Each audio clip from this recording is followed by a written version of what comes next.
Let's be honest. You've looked at that patch of lawn or that weedy spot in the yard, and you've pictured a beautiful garden there. But then you think about all that digging and that dream just kind of deflates. What if I told you there was a way to get the garden without breaking your back with a shovel? So let's just jump right in.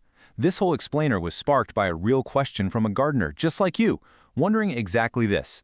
It's the perfect question, really, and it gets right to the heart of this incredible no-dig technique that's been gaining a ton of steam.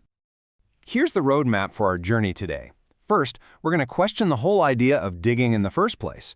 Then, we'll get into a method that's, well, a lot like making lasagna. We'll walk through how to build one, step by step, talk about all the amazing benefits, cover the potential downsides, because there are always a few, and then, at the end, help you figure out if this is the right move for your garden. Okay, first things first. Let's talk about tilling. Turning over the soil. For generations, that's just been what you do to start a garden. But what if that first step is actually not the best step? This really lays it all out. On the surface, tilling seems great, right? You churn up the soil, the weeds are gone for a little while, but what you're really doing is kind of catastrophic for the soil's delicate structure. You're hurting the earthworms and, get this, you're actually bringing a whole new batch of dormant weed seeds right up to the surface where they can sprout. The no-dig method is the total opposite. It's about building up, creating this healthy soil food web, and letting nature's experts, the worms and the microbes, do all the hard work for you. So if we're not going to dig, what are we going to do? Well, we're going to build. It's time to think less like a construction worker and a lot more like a chef. Welcome to the wonderful world of lasagna gardening. Okay, sheet mulching is the official term, but lasagna gardening is way more fun and honestly more descriptive.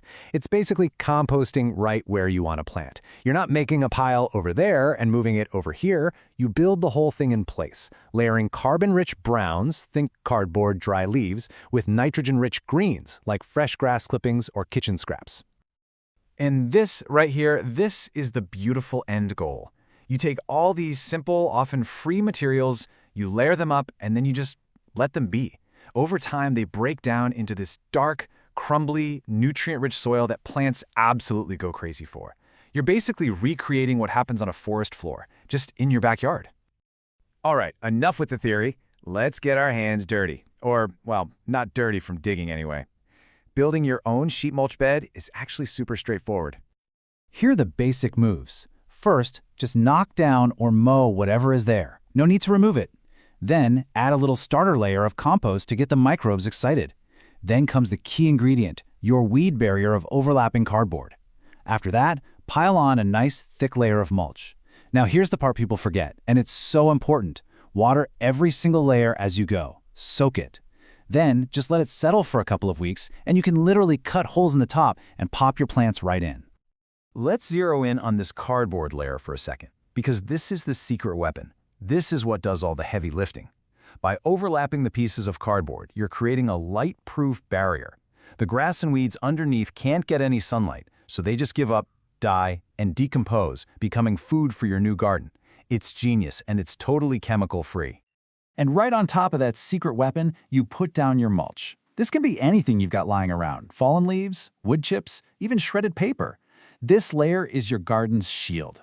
It holds in moisture like you wouldn't believe, keeps the cardboard from drying out, and slowly breaks down over time, feeding the soil from above.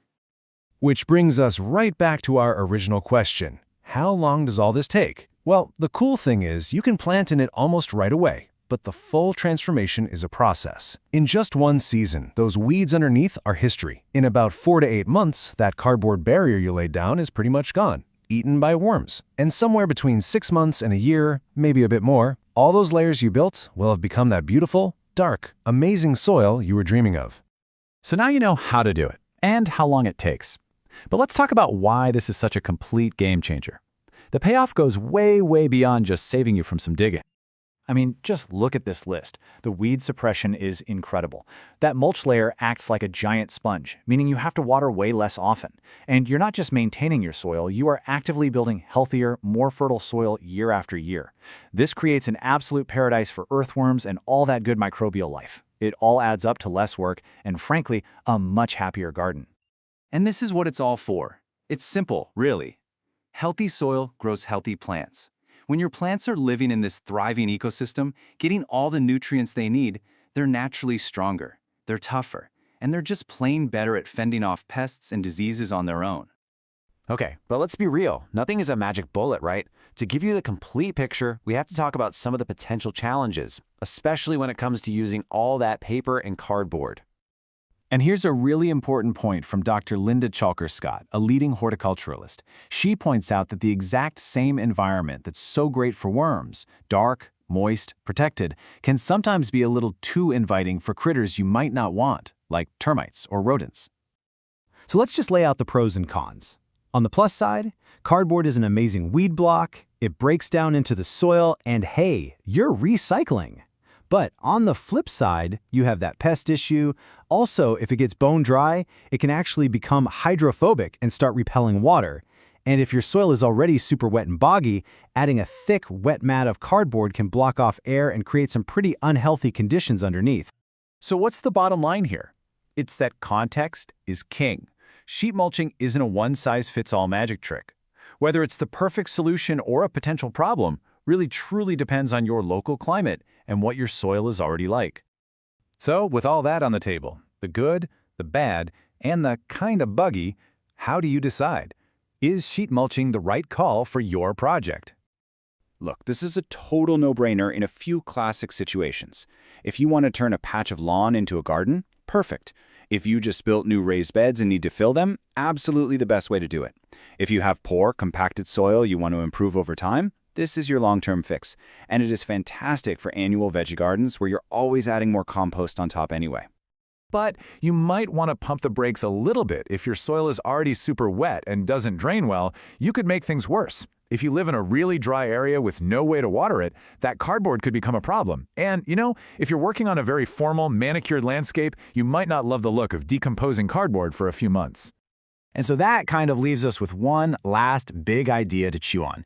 Yes, sheet mulching is a fantastic way to build a garden, but maybe, just maybe, the most important thing it does is shift our whole mindset. Is it possible that this technique, which is all about decomposition and moisture and millions of tiny creatures doing their thing, teaches us to finally work with nature instead of always trying to fight against it?